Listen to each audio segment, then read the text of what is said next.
Hello everyone and welcome back to the 2012 USA Rugby College Sevens National Championship. We've got what's shaping up to be another great tournament. We are right now watching the men's action. We've got a lot of great athletes on the field right now. We have Wisconsin is playing CSU. We have Colorado State up in yellow and black, and we have Wisconsin in red. So, Alex, what do you think of this matchup we have here today? Well, Brad, this is one of the more competitive early games I think we're going to see because both of these teams have performed pretty well so far this fall. Wisconsin really takes their sevens seriously. They've got an excellent group of young athletes. They've won the Big Ten the last 2 seasons. I think some people might be surprised a little bit at how much they can play. Led a little bit by, they've got a new addition who was on the plane with me yesterday, actually, Todd Hemmings.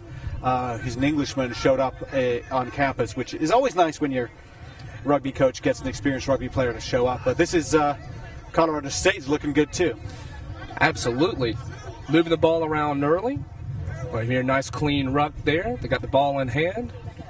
Passing it right down the line. Good sevens rugby. Little chip through here. See what they can make of it. Oh, and just out. Well, it was a nice little idea, and you don't see that an awful lot in sevens because people keep thinking about the idea of keeping the ball in hand, and you do want to keep the ball and retain possession. Even if you have possession on your own try line, you've got the ball, you have a scoring chance. But if the defense is up there and the defense is strong, then sure, kick it along the ground, get it through there, and if you can chase it in. In the end, it didn't become a try, but it's still pressure by Colorado State. Absolutely. Set pieces, obviously, a little bit more up for grabs than you see in the 15s game. So the fact that we have a line out here deep in Wisconsin territory. Oh, and a penalty, a short arm to Colorado State. That's a mistake there by Wisconsin, and what they're going to try and get it to Ben Pinkelman, I think. Oh, challenging early and a powerful fend. Number 8 able to center that up. We have number 8, Ben Pinkelman, the danger man for Colorado State, scoring early. Yeah, he certainly is. He's the guy they say can score from pretty much anywhere. And what you like about him as an athlete is that he's not only pretty quick and got good hands, he's a big boy. He looks like the tallest guy on the team. And, so that gives you a lot of weapons in terms of getting the ball high, but also fending, which he did beautifully there. And there's the conversion to make it 7-0. Absolutely. You can see that athleticism right there. As you say, shrugged off a couple of tackles, did a great job to center up the ball. Converting early. And here we go. Right back into the thick of it already.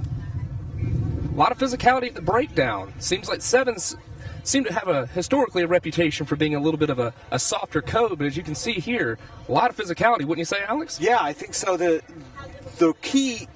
One of the key attacking platforms you want is a turnover, and it's just like in basketball. A turnover can lead to a fast score. The same thing here. If you can contest at that ruck, if you can push somebody back on that ruck, you can get the ball coming out quickly on your side as a surprise. That's a great attacking opportunity on the turnover ball. Absolutely. Hotly contested scrum there. Nice little loop around. Looking for the bump early. We have a nice clear out there from number 8. A little bit of indecision from the scrum half there. Oh, nice hands from Pinkelman. But it looks like we have a forward pass. So we'll go to a scrum down here. Still a good start by the Rams, Colorado State. They were very disappointed in their season last year. They went 0-7 in their 15 season, and they were competitive. And the thing about Colorado State is they always play a good running rugby. They always try to play rugby. They don't try to just kill off the game. But difficult in 15s, but trying to get a little redemption playing sevens this fall. Absolutely. I think we've seen a lot of good endeavor out of Colorado State, but we have Wisconsin here spreading the ball wide. Oh, but just turned the ball over. Great job from Pinkelman there, keeping it in bounds. Colorado State looking dangerous here. Nice, powerful run. Oh, my goodness. What a powerful charge there up in the center. Can they get this ball back and recycle it quickly? Nice pickup there. Opting to go the other way here. A little bit of momentum killed there. But we have a penalty to Colorado State. Looks like coming in from the side. Took him quickly here. This is dangerous for Wisconsin. Nice power run. Goodness gracious. That is a powerful shot from number 6, Matthew Brandt. Yeah, but he didn't control the ball. He didn't control his body in contact. He ended up giving it away. Absolutely.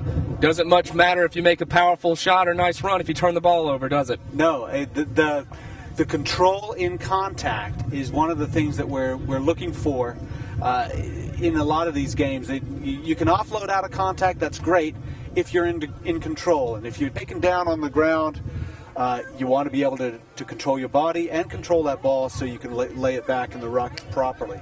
Absolutely. Well, Wisconsin clearing their lines with a little bit of almost a grubber kick there instead of a nice high clearance. Must have been under a little bit of pressure there. They didn't have anything on really, but Colorado State has been camped out in the Badger half this entire game so far, and they're quite happy for that. I think they're going to want one more score. We got 30 seconds or so left in this half. I think they would really like to get another try here and go into the half up two tries. I think you're right. They've certainly had their opportunities. They've looked a more threatening team here. Certainly some penetrating runs.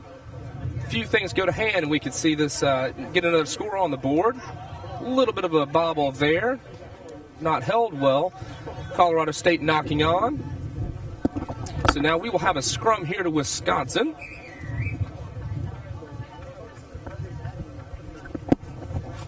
All right, and looks like that's going to be the half.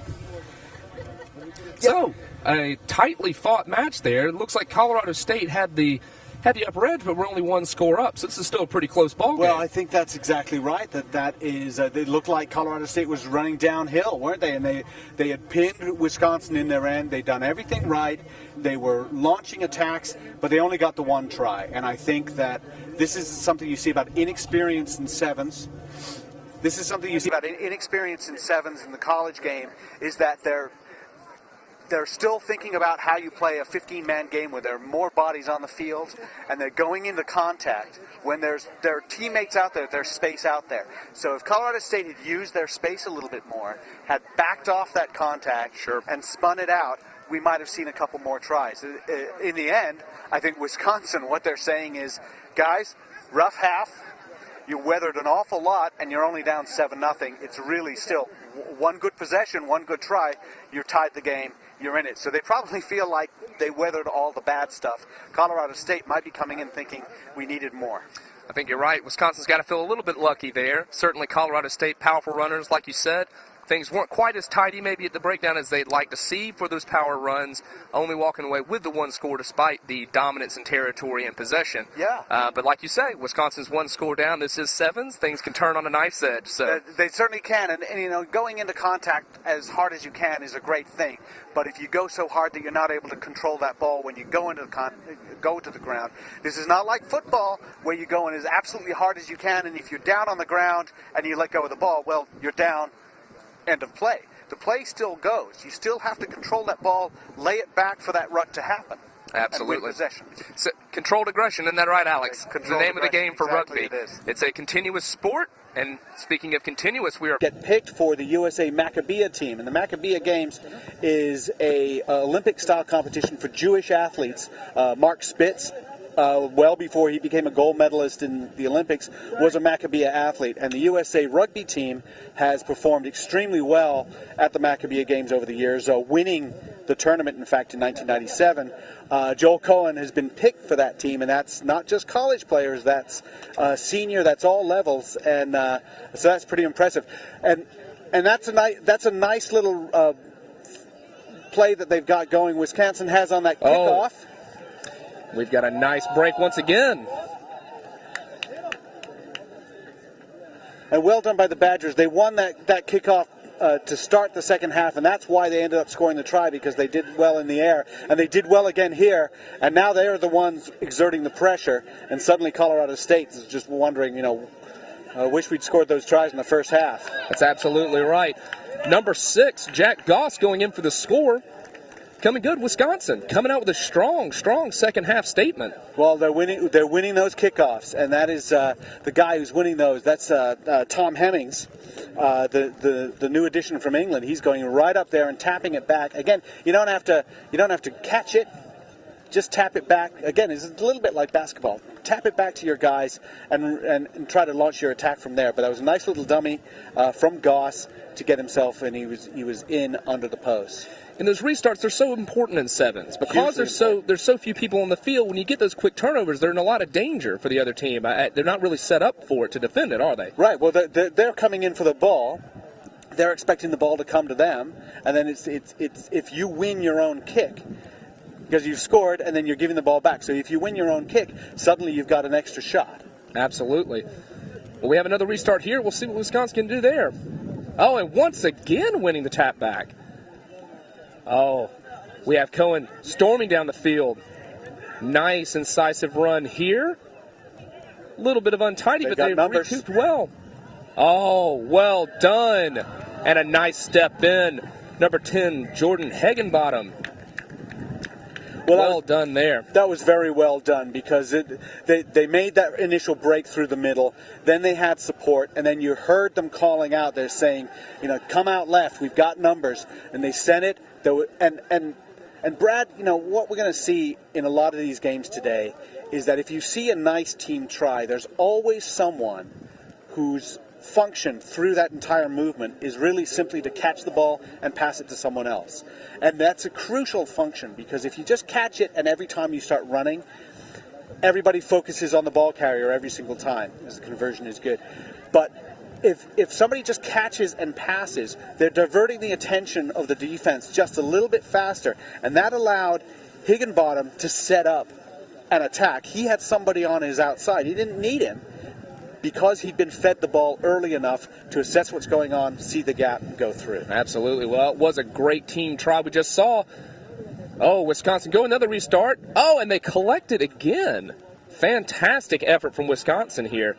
Looking really, really sharp on these restarts. And Colorado State being punished for it. Right now, nice move down the wing. Number 4 just chopped down and taken out of bounds.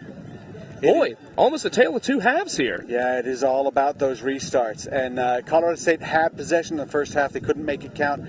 Wisconsin done very well. We did have a comment on our YouTube channel asking what's going on Field 2.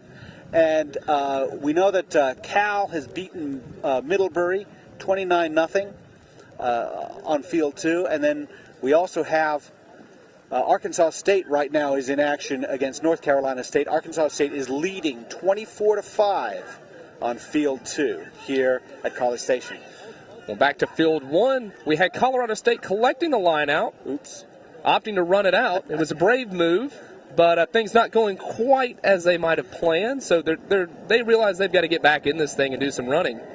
From the looks of it, what do you make of that, Alex? Pretty bold decision? Well, they have to do it now. And what happened there is you got a nice leading pass, a nice flat, hard pass to run onto. But if the player is not quite juiced up, ready to accelerate onto that ball, then he's going to knock it on. So it's just as much an execution and timing thing as anything else. Well, I tell you, number 7, Thomas Henning, tall timber in the line out, and boy, he's done a great job. And we have number 13, Tim Slater, just jetting down the sidelines. Really, really well-worked first phase try there. Well, that was great because Henning had it at midfield, sold a little dummy, did a little bit of an in and out, and the Colorado State perimeter defense collapsed in on him, and he's fast enough. He trusted himself. There's a term we use, right? You back yourself, and basically you trust yourself to be able to go. And this is what I really like about this Wisconsin team, is we've seen 4 or 5 different players have a shot at scoring and taking a gap, not running over someone, but taking a gap, and they've all done it. So this is a good team organization, this Badger outfit. I'm very pleased. Absolutely. They certainly seem to be working well together as a team, not as much of the one-off runners, using each other, opening up into space, and the scoreboard seems to reflect that. It looks like the conversion was... It was good. It looks like the conversion was good. Oh, a low restart here. Number 13, Colorado State. Oh, nice powerful run. 13 looking for a bit of support here. Looks like their runners are maybe a bit isolated here. Not a lot of support, but that's a nice clean out there. Well, this is the first possession they've had all half, really. First usable possession. Absolutely. Wisconsin is just absolutely, they came out in the second half. They, I guess the old phrase, bend but don't break holds here. They had a pretty torrid time in the first half, but they've really put Colorado State under a lot of pressure here. But Colorado State, nice run from Pinkelman, who again, one of their stud athletes. At number 5, nice little run. Good continuous play here. They're deep in Wisconsin's territory right now. Can they finish it off? And it looks like they just did. They had the numbers, and they really should have moved it out wider, but they've got to score quickly. And you see that they're taking the conversion quickly because they want to score more, but I think that's going to be it. That is going to be the ball game from the sounds of it. And that is a great second-half adjustment by Wisconsin. And they said, I'm sure they said together, look, guys, we just need the ball. Absolutely. No, we're only down 7-0. We just need the ball. Well, boy, those restarts, I tell you, in sevens, the kickoff seems to take on a new level of prominence. In 15s, you tend to see teams typically win their restarts every time, but as we saw here, Wisconsin really able to put Colorado State on a lot of pressure on their own receiving of the kickoff. I think you're going to see this as you go through the tournament, that teams that let the ball hit the ground are going to have problems. Teams that win their own and the other team allows the other team to win their own, well, they'll compete. But if you're able to win the ball that you're kicking off, then you have a huge advantage. And Dartmouth, the last 2 years over at the CRC in Philadelphia, they've done exactly that. And Dartmouth is all about winning the ball in the air. They've lost their big ball winner this year, Nate Brakely, but look at what happens when you have someone who's athletic, smart, and tall selling out in the air for that kickoff. Absolutely. It makes all the difference, and Wisconsin dominated the possession and then took their chances. Absolutely. Opening up that space on the outside, winning those restarts. They certainly seemed to walk away with the goods when they did it. Did want to mention some of our sponsors, if we could, while we have this nice little break. We want to say thank you to our title sponsor, Emirates Airline, for hosting the 2012 USA Rugby College Sevens National Championship in College Station, Texas. Also, many thanks to the following USA Rugby sponsors: Canterbury, AIG, Gatorade,